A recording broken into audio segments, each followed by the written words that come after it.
Russ is with YourSpace America Self-Storage. He's going to be presenting. They have a variety of self-storage development projects all around the country. 3 of them, I believe, are in opportunity zones. They have an opportunity zone deal in Phoenix, an opportunity zone deal in Tucson. But today you're going to be hearing about their opportunity zone self-storage deal in Las Vegas, Nevada. Russ, there you are. How you doing?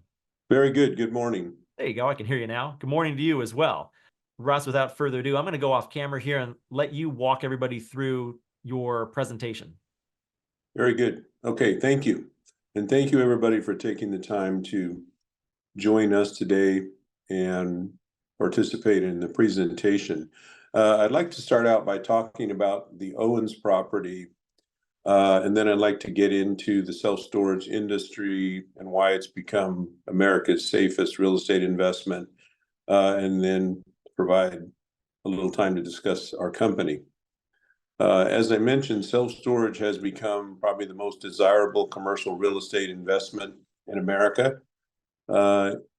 Indeed, it's really evolved into a core asset class for institutional investors, and that's really due to its unmatched performance in the commercial real estate sector.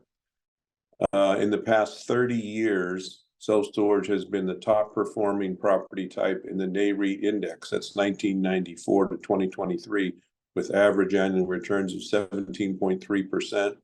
So outperformed every other product type for the past 30 years. Okay, so this first slide is a rendering of a completed project, the Owens project.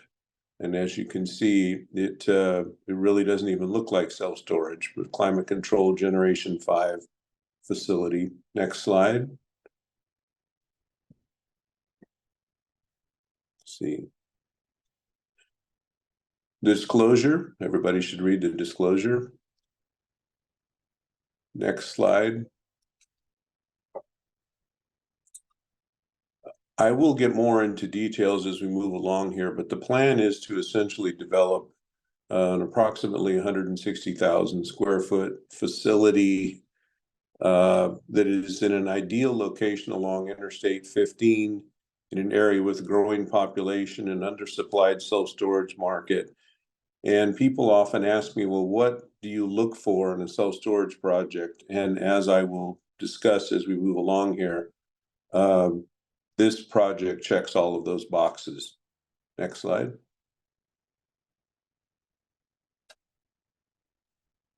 Okay, next slide.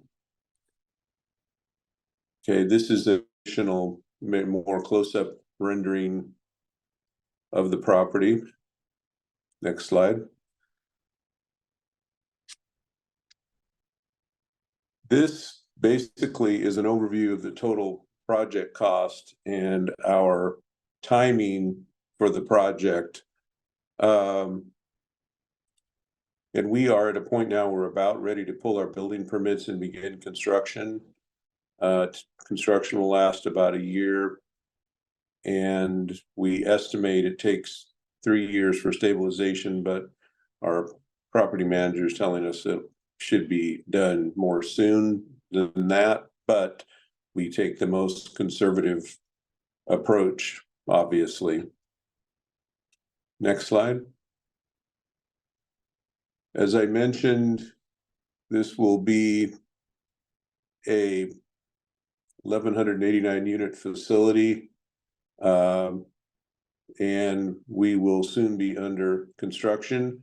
Our plan here is, when we first designed this, was to make it very investor friendly. So it has a 10% preferred return, an 80-20 to a 15% return, and 70-30 thereafter.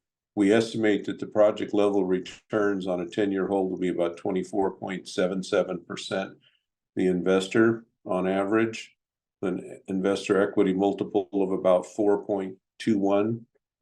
So in other words, if you invest $100,000, you should get your money back plus about $321,000. So very attractive returns compared to basically any other product type. Next slide. Project costs, again, This gives a breakdown of total project costs and the returns. And I should add, obviously, this is an op zone hold. We do plan to refinance around month 24, return capital so people can pay any taxes that they owe.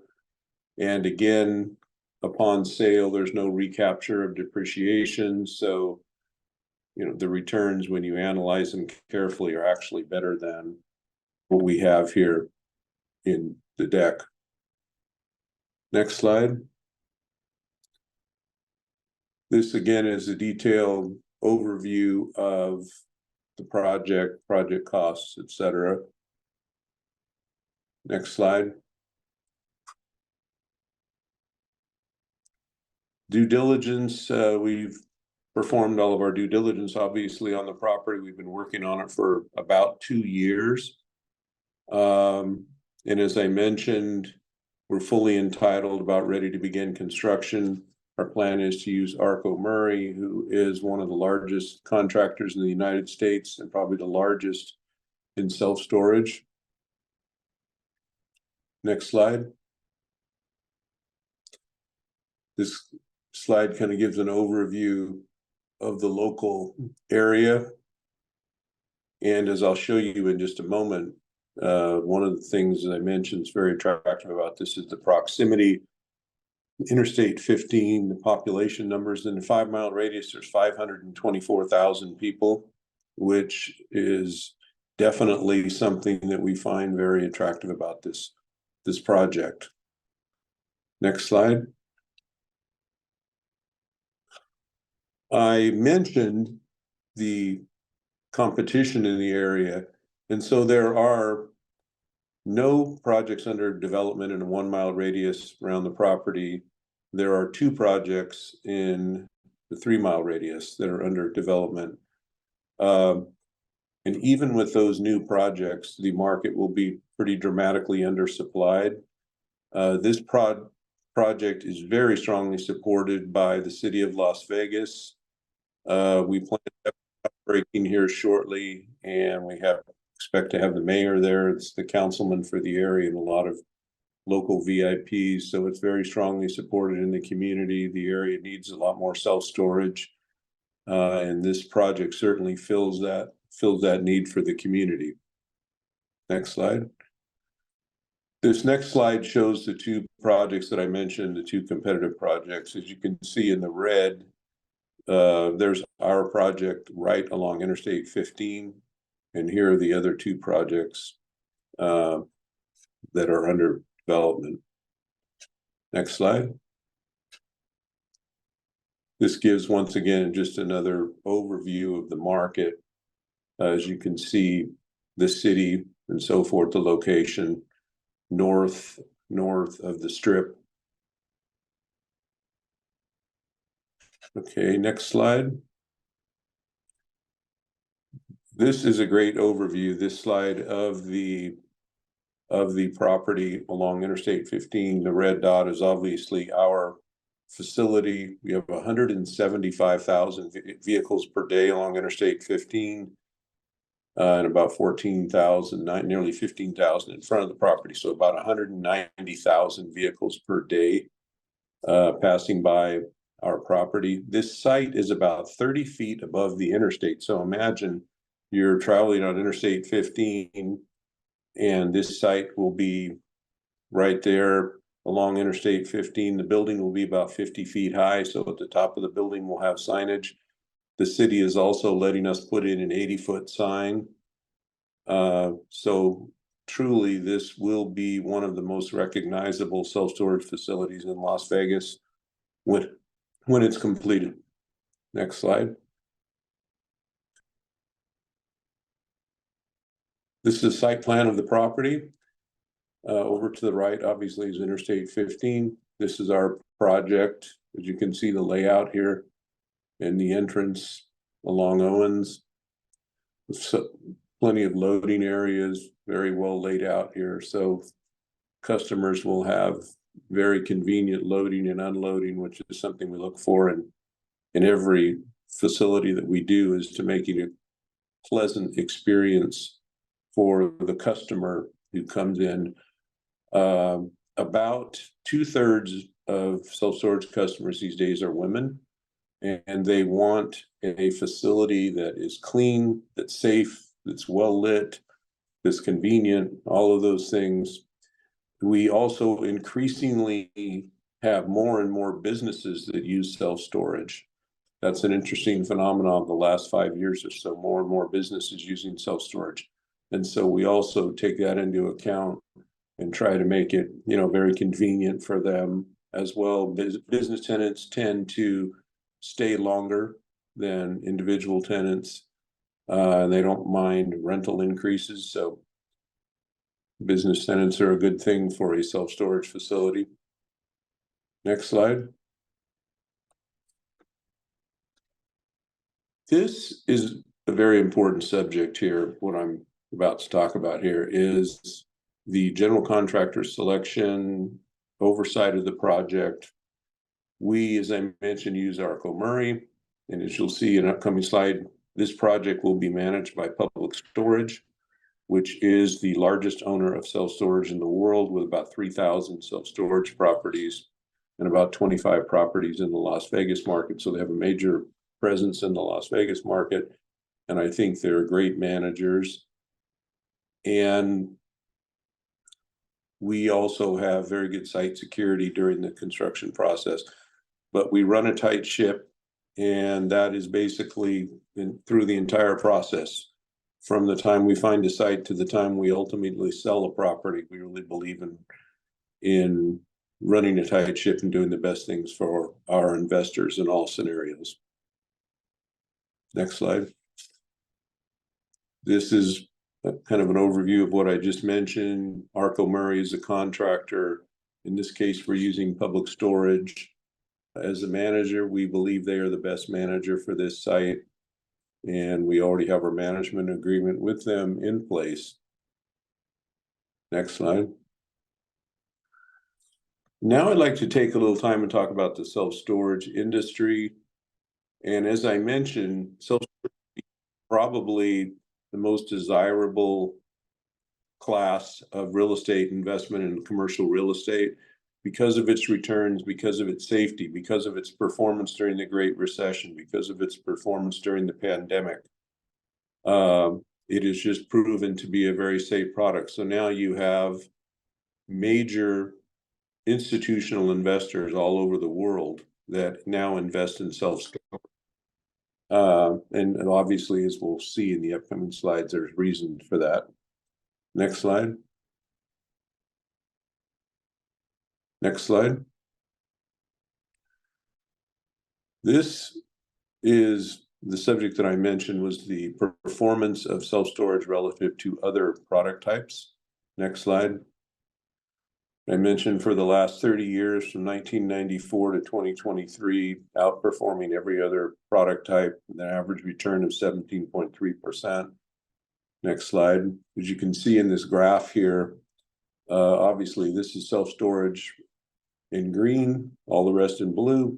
So basically outperforming industrial, office, retail, residential, all other product types on average for the past 30 years, which obviously is a reason why so many people are interested in this product type, in addition to its safety. Next slide. This is an overview of the growth value of the stock of Public Storage from 2001 to 2024. As you can see, continual growth in the value of the company over a long period of time, which shows you the interest in the market in self-storage investment. Next slide. This next slide is a graph of Extra Space, which is the second largest owner of self-storage in the world. You can see their growth in their stock for the last 20 years. Next slide. You go CubeSmart, same story, strong growth over a long period of time. Next slide. This next slide is NSA, which is another one of the publicly traded self-storage REITs. Strong growth since they went public in 2015. Next slide. This next slide is interesting. This is self-storage performance during the pandemic era, which is essentially the beginning of 2020 through June of 2022. And you can see how self-storage performed against other product types. It was considered a necessary product type during the pandemic. So people had access to their self-storage facilities, as if there was no pandemic. So people used their self-storage facilities for a lot of different reasons during that time. And occupancy levels increased, rents increased. It was a very good time for self-storage during the pandemic. But it just goes to show you the resilience of the product type through all market cycles. Next slide. This next slide, some people may find interesting, which is the 10 largest owners of Public Storage, which is a publicly traded company with about a $50 billion market cap. And you look at the owners here that have a major ownership in this company, and you have people like Vanguard that have nearly a $6 billion position, or you look at BlackRock. Every one of these investors listed here is a major institutional investor, household name investor with a large position in Public Storage. It tells you a lot about self-storage. Next slide. Next slide, kind of the same message, if you will. Major institutional investors that have a large position in self-storage. And again, it speaks to the safety and resilience and returns involved with self-storage. Next slide. CMBS data. This is an interesting point here, and this is delinquency rates of self-storage compared to other product types. And the delinquency rates for self-storage are extremely low over a long period of time, which again speaks to the safety of self-storage. Next slide. This is basically the average of self-storage performance before, during, and after the Great Recession. You can see the average on the bottom here, basically exponentially lower than every other product type. Next slide. This next slide shows the delinquency rate for various commercial types of real estate during the pandemic era. And as you can see in the very bottom down here on green, you have self-storage, which is below 1%. And then on the top up here with the blue, you have all other product types. But this is very interesting in the sense that it's a pretty vivid overview of the safety of self-storage in comparison to other product types. Next slide. And now I'd like to take a few moments and talk about our company. As was alluded to, we created YourSpace in 2021 because I wanted to, after having spent many years at North American Self-Storage as CEO, I wanted to develop projects and hold them for a longer period of time. And even though we had had very strong returns for investors, something like a 39% average IRR during that time, I still felt that we could achieve even better returns for investors with a longer hold. And that is what we are doing, is trying to hold them and maximize returns for our investors. And that's one of the things that we really like about opportunity zone investing, is that we can have a longer hold, and not only do we have great returns for investors, but there are great tax benefits too. In fact, when our attorneys first started talking about op zone investing, I kind of joked with them. I said, well, is this legal? But it's a great investment. And with self-storage, there's the ability to refinance, after it's completed. So, which also allows us to return capital to investors so they can pay taxes or whatever they need to do. But definitely a great investment. We do projects that are non-op zone, but as was pointed out, we have 3 op zone projects, one in Phoenix, this one here, and then one in Tucson. The one in Phoenix is nearly sold out. But all, great projects, great locations, very compelling investments. Next slide.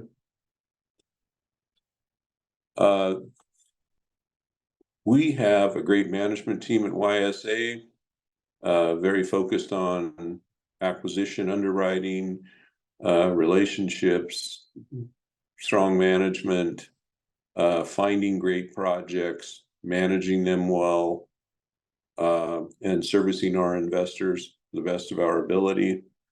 One thing, if you talk to any of our investors, they'll tell you is I'm always available. So, not only if they need to talk to anybody in the company, but if somebody wants to call me at 3 o'clock on Sunday, they know they'll be able to reach me. So I think that's important. I've always felt that way.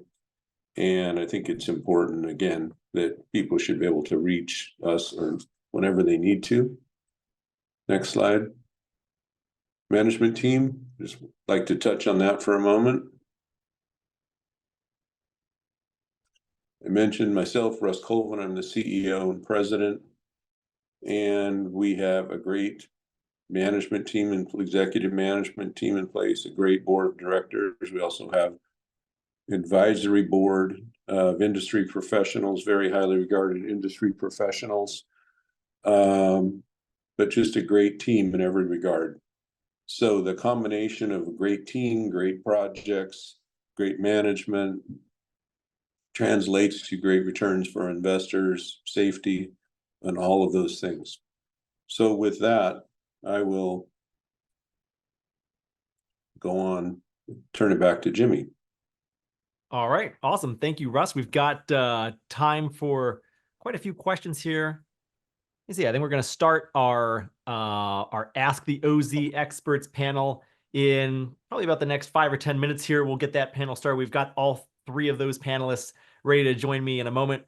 In a few minutes, we're also going to start Russ Colvin's breakout session. It'll run concurrently with that panel. In case you're just joining us, I'm going to send a link to that separate Zoom session for you to join momentarily if you want to have a one-on-one conversation with Russ. Otherwise, you can stay here and enjoy our interactive Q&A panel, Ask the Opportunity Zone Experts. Let's see, Russ, we did have a few questions here. First of all, I got a question from Frank asking, hey, I missed some parts of this webinar. Can I watch the whole webinar later? Where is the link to it? We're going to post recordings of all of the segments from OZ Pitch Day on our website by tomorrow. So check the website tomorrow, ozpitchday.com. They will all be there. Let me see some questions here. I got to get open the Q&A. And actually, I need to stop the screen share for a second so I can get the Q&A. Here it is. Okay, let's see. Here we go. YSA self-storage. This question's from John Smith. What are the terms and interest rate for the construction loan? And are there any significant risks related to market interest rate? That's a great question. And it's something that we look at every day, especially in the current environment. We are assuming that during the first 2 years, we'll be paying 10% for construction financing and then 6% thereafter. We're finalizing a couple of offers right now that are a little below that, one that's right at that. But the consensus is that obviously, and even had the Fed chairman yesterday talking about it's likely they'll have a rate cut in the 4th quarter. But, for example, on this Owens property, if it starts in June/July and it takes about 12 months to build it, you'd be looking at potentially putting new financing on later in 2025. And I certainly think by that point in time, we should be in a different interest rate environment than we are now. The Fed's talking about lowering rates at the end of the year now. So I would think by later in 2025, nearly a year later, that we would have even lower rates. But the other good thing about self-storage is that of all the product types you could walk into a lender with and say, I need a construction loan, or I need a permanent loan, I need to finance this project, you'll probably get the best reception with a self-storage project. There's a lot of demand by lenders for self-storage because of its safety. So they also have, even with the current environment, there are some very good permanent financing loans available for self-storage today in less than 7%. So, being in an environment where we've had higher interest rates for the last couple of years, and it's going into a mode of lower interest rates around the time this property is completed, I think the timing is exciting. As a matter of fact, in addition to that, the consensus within the industry seems that, as I mentioned, the buildup in terms of rates and so forth during the pandemic, and then it backed off in the industry a bit. The consensus is that it should be heating back up in 2025. So this, I think, is an ideal time for these projects to be rolling out in terms of lease up and so forth and rates. Did I answer that? Anyway, thank you. I think you answered very thoroughly. Thank you. We had a few more questions here. What's the minimum investment?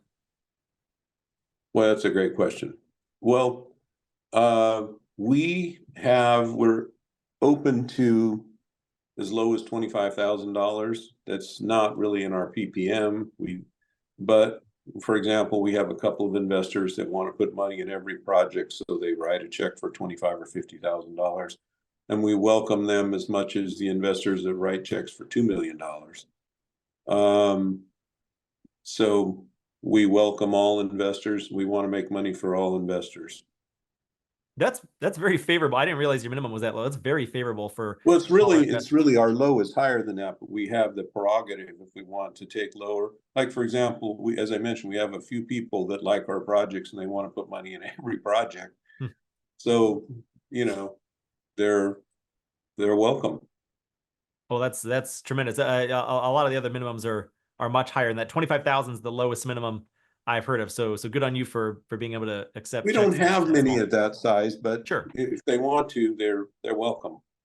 And they're just as important as anyone else. We also had a question about, given that this particular deal is an opportunity zone deal, are you only accepting capital gains dollars into the deal, or are you able to accept non-capital gains dollars? No, that's a great question. So let's assume that if you're a non-op zone investor, when we ultimately sell or dispose of the property, your gains will be taxable, of course. But in terms of it being a great investment, the strong returns, depreciation, return of capital, all those nice things about this project, are all available to non-op zone investors. It's just the way that the depreciation and the gains are treated in terms of taxation. That's all. Fantastic. And then one more question I got is, let's see, and this is a good one. John asks, will Russ's breakout session be recorded? I'm going to miss it because I want to stay here in the parallel Q&A session.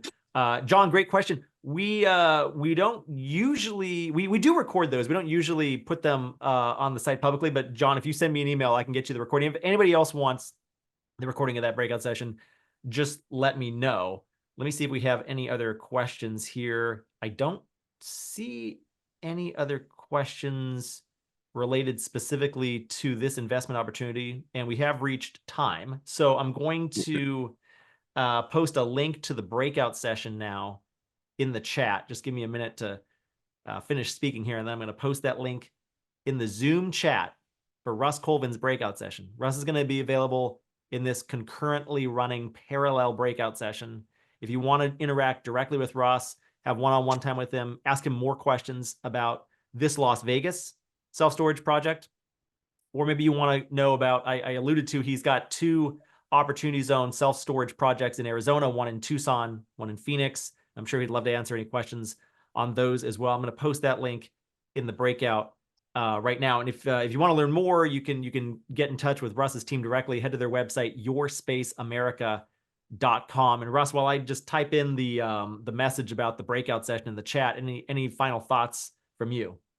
Well, I would just like to say again, if anybody after this presentation, if anybody wants to contact me directly, I think my email is in the deck and my phone number is in there. So just call me directly, and look forward to talking to anybody that would like to talk. Fantastic. So I've just posted the link to the breakout session.